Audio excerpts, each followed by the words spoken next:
Good afternoon and welcome to another session of RM Smart Investing. I hope everyone is doing great. Today, we're going to talk about something hopefully it's timely because every time you turn the TV on, I think last 2 weeks, this has been the exciting subject. It has been more of a movie rather than actual real event. Things have calmed down, at least momentarily. So I thought I like to look at things in a little different point of view. And what I like to do is at the end, actually, I have a question for you. So I know you hear about the regime change. What's going to happen in the Middle East? Are we going to have another conflict? Is there going to be World War III? So these are all these questions, and what happens at the end? Again, I'm gonna answer your question with a question. So before we go into Iran, I want to take you back about a couple of years ago. On October 13th, I did a video, a session on geopolitics and markets. And this was right after October 7th, when Hamas had the conflict with Israel, with that horrible event that happened. So immediately I did this session because the markets like to really overreact. There's always this fear, and basically things happen because a lot of times a lot of investors, I'm talking about professional and institutionals, they react first. If there's bad news, they sell things and then they evaluate the situation. So basically, my thought was at that day that the markets overreact. So these actually create opportunities. If you're interested, if some of you have access to those videos, if you don't, please let me know. I'll share that with you because the history tells us that generally at the end of the day there is always an overreaction. So I'll start with one of the events, and I remember this vividly. It was on July 5th in 2005. We've had this London subway bombing, and the markets, I remember it was Sunday night, and the markets just dropped like a rock. And then this was right here.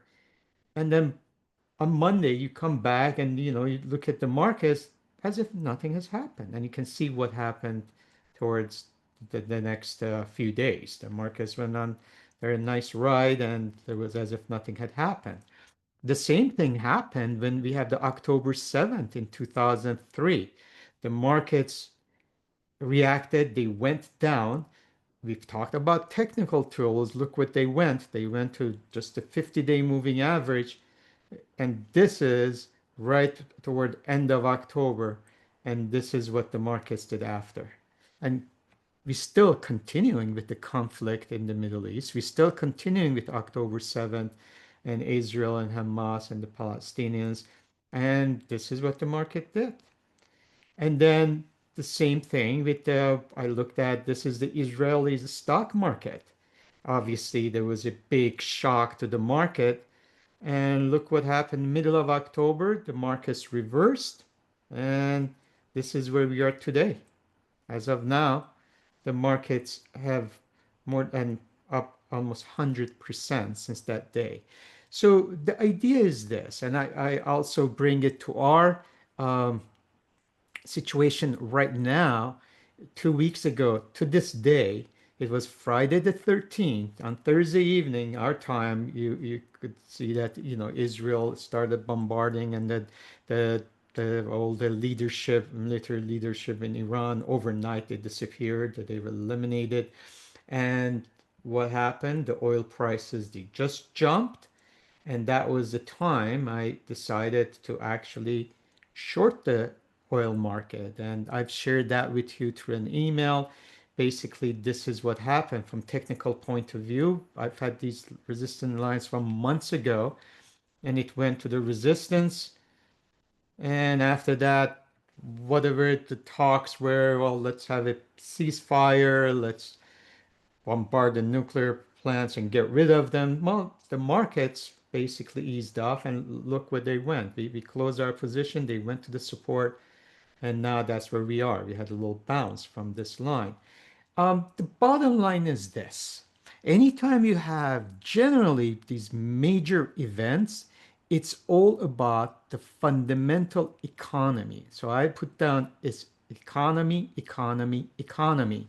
So when we do these reactions, just remember again, the history tells us, although things like what happened, like Germany invaded France, we had the Pearl Harbor attack, all of these, yes, the market, these were the major, major events. But if fundamentally the markets were okay, they were sound, at the end of the day, the markets come back. So these are short-term events, and the most recent ones I don't have.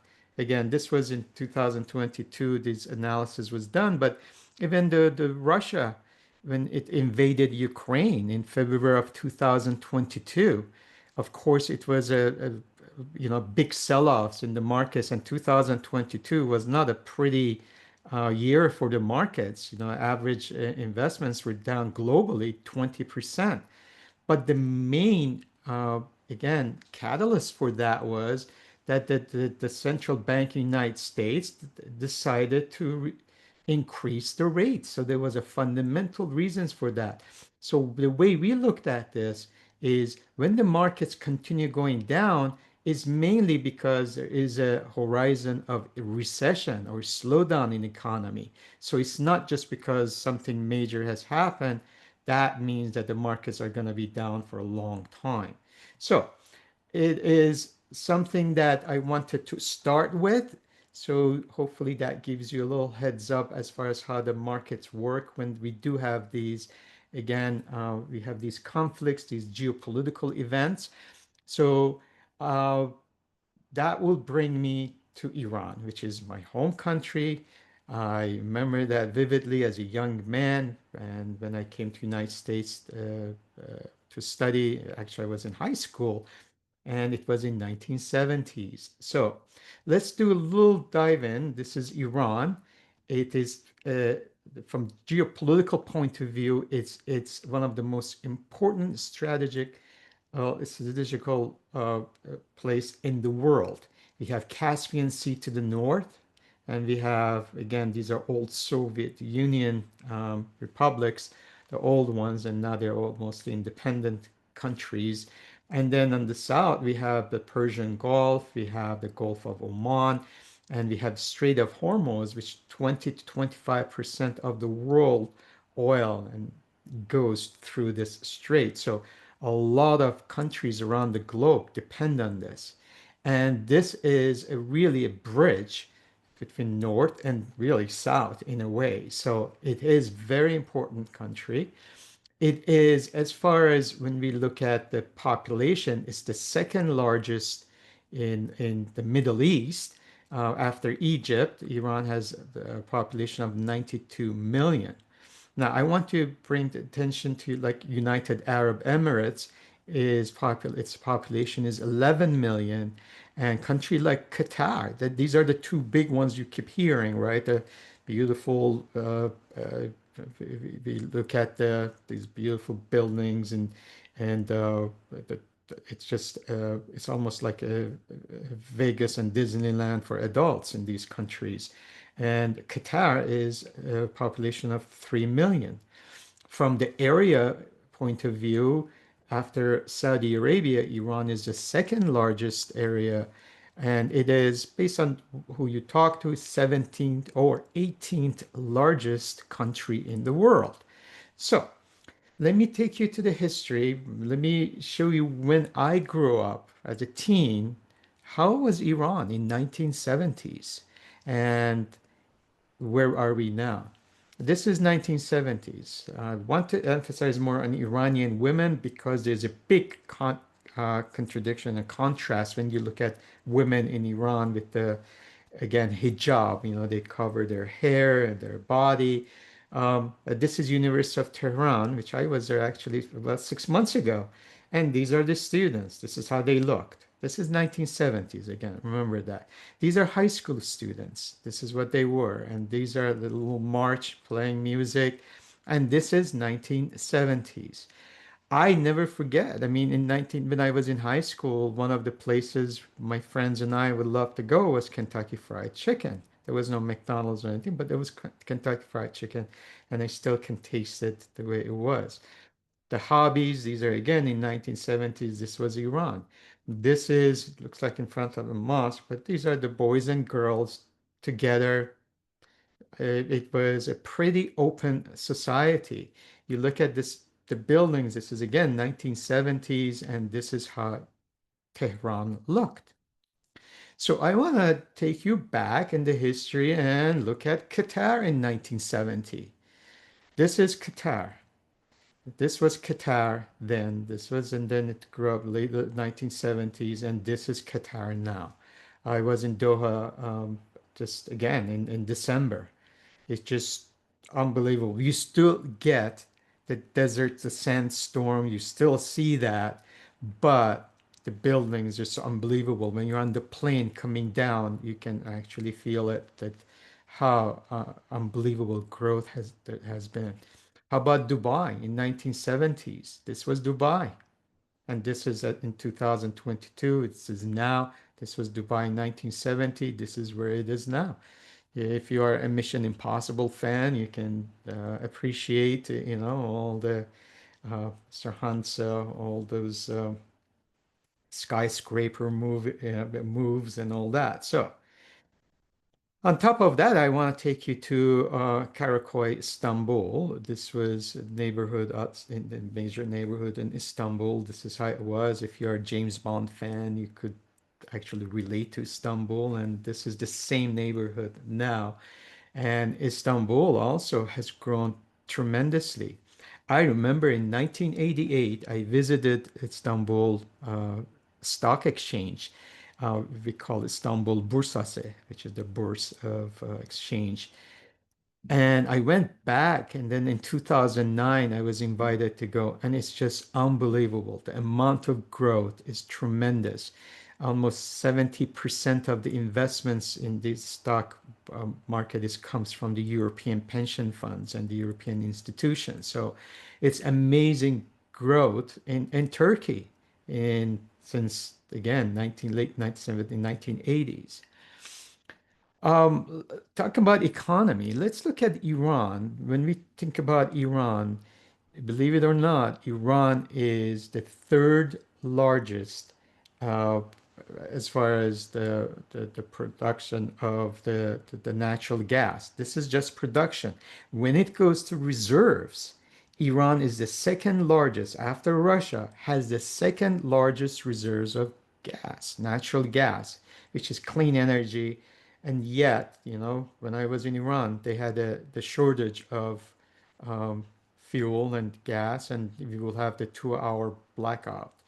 And then you look at Qatar, it has 871,000. They're the third largest after Russia and Iran. How about crude oil? When we think about, and then again, here's more specifically again, Russia, Iran, and then we have Qatar. When we look at the countries with largest oil reserves. So I'm not talking about production. This is the treasure. This is how much oil it's there. And you can see Venezuela is number one. And you know what is happening in Venezuela, which is another that's sad story, which that will take another, we should do another session on that one. Saudi Arabia is after Venezuela, and then Iran is third, ahead of Iraq and United Arab Emirates. That's how rich Iran from the crude oil point of view.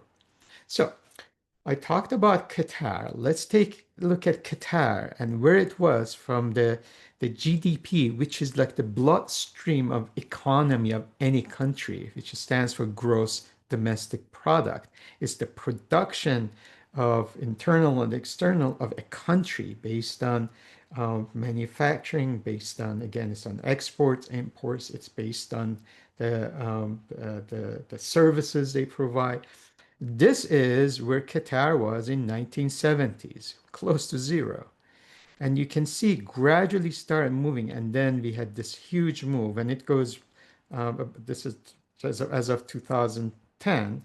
I want to take you even further. Look where we were in 1970s, 1980s, and look at this growth and the projection of the growth of the gross domestic product in Qatar. Remember, Qatar has a population of a little over 3 million. And then let's take a look at United Arab Emirates. Again, look at where it was in 1980s and gradually started growing and growing, and look where's the projection for United Arab Emirates with a population of 11 million.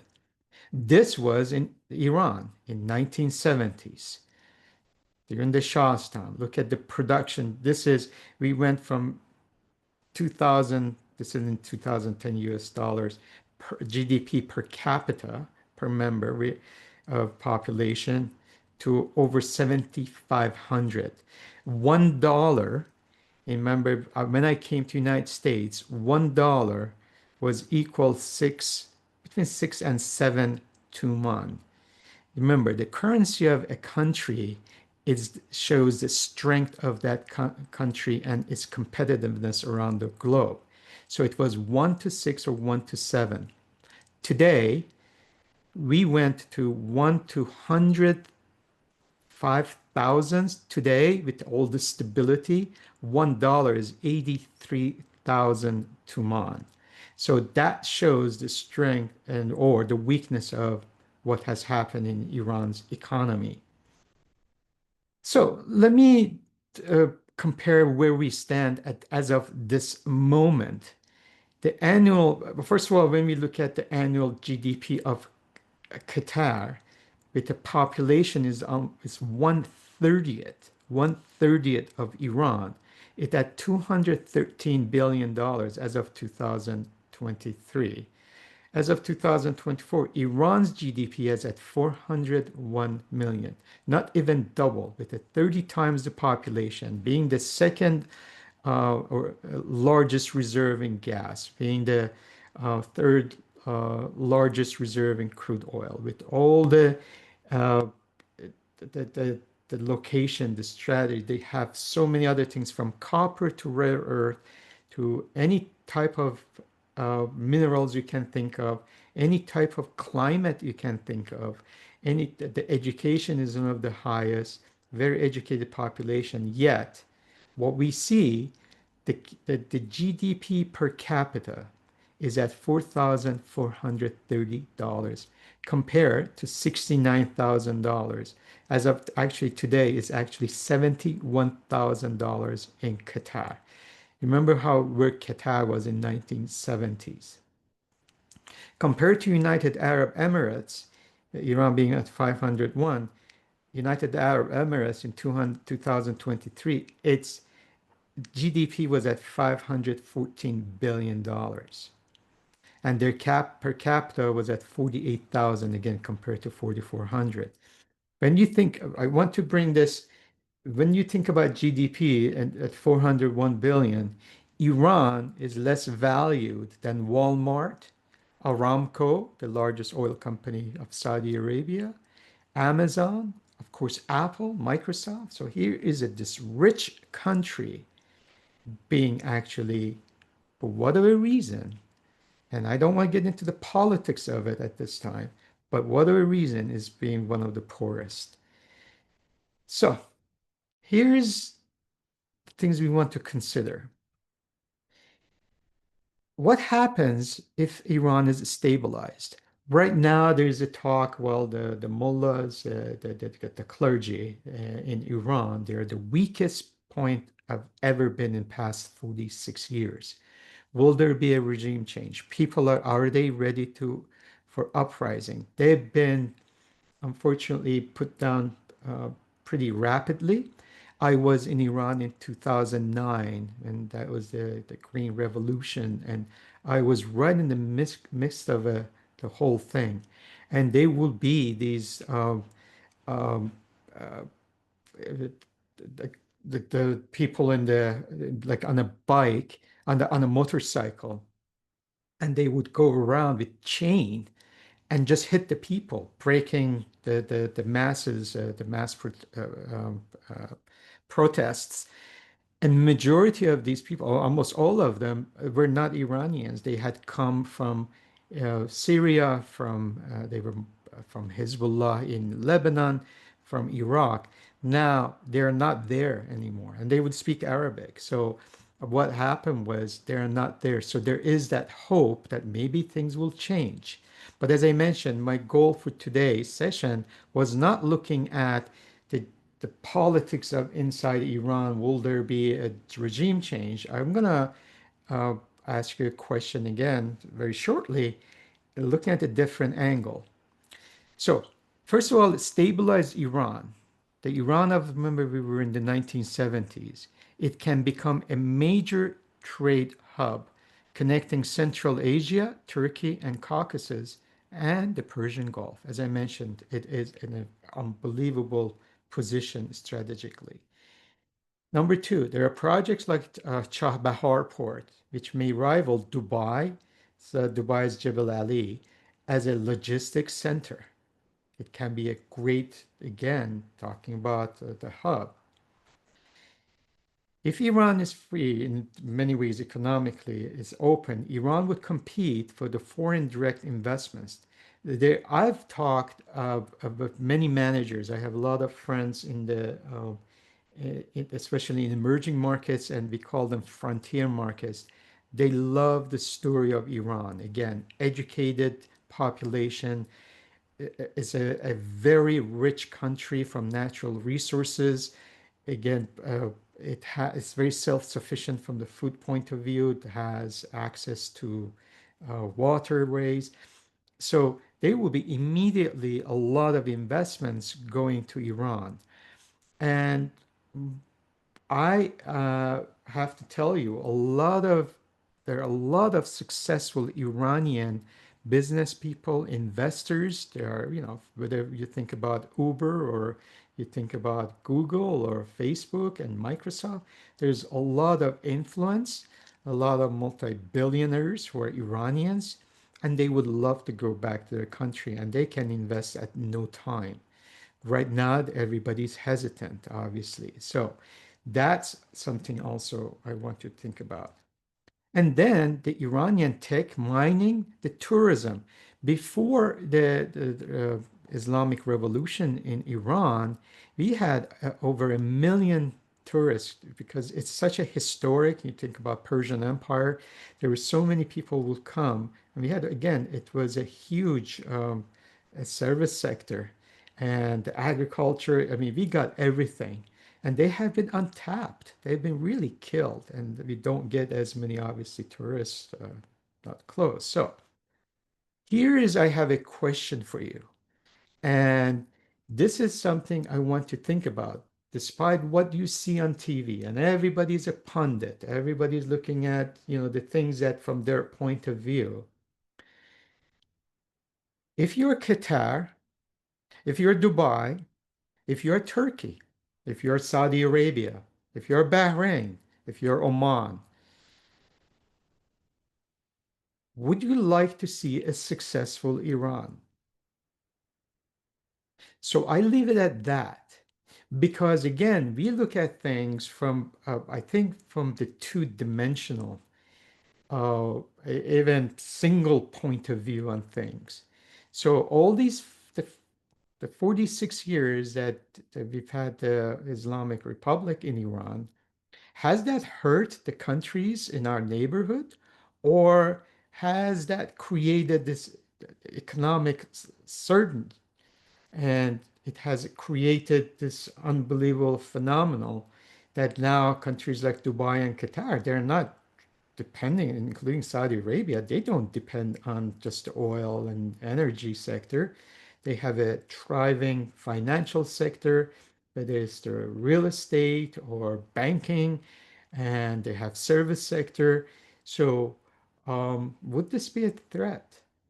So on one hand, of course, they don't like the Shiites, which is a different sect of Islam completely after the Iran's invasion by Muslims. Iran used to be a Zoroastrian country in the Persian Empire. So after the invasion in 620 to the Islam started, so in 622 AD. After that, toward like 650s and 60s, Iran became Muslim, but because they want to keep their culture, they became a different sect, and they have 12 imams.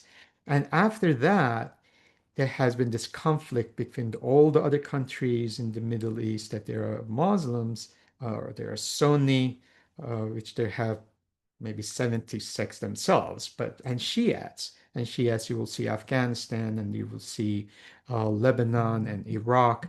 Uh, but while, like, let's say Saudi Arabia is happy to get rid of, they'd say, but at the end of the day, I'm going to finish with this. It's all about economy, economy, economy. Does the world want to have lower gas prices? Iran, because of all the sanctions, they have been selling their oil to China and other countries, South Korea, India, other countries, at a minimal amount, very low. If the crude oil is 65, they're selling for 20, 25 in the black markets. China is their biggest, obviously buyer. So what happens if Iran is prosperous? What happens if decided to have this old and decide that, hey, we want to increase um, the price on oil? Iran, if it's prosperous, could be the number one, as it was before, the OPEC leader, which is Saudi Arabia now. Anyway, this is more of an open-end session, but it is something that it's important to uh, look at things. Um, Israel, with all the things happening, obviously did a big job, but having in Iran, it also helped Israel for building their artillery, their arsenal.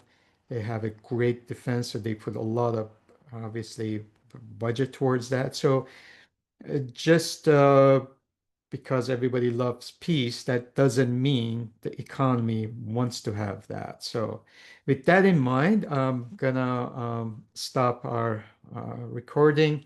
Again, I hope that was helpful. I want to look at things completely in a different way, and we'll open up for Q&A so I can see you. So, with that, let me stop the recording.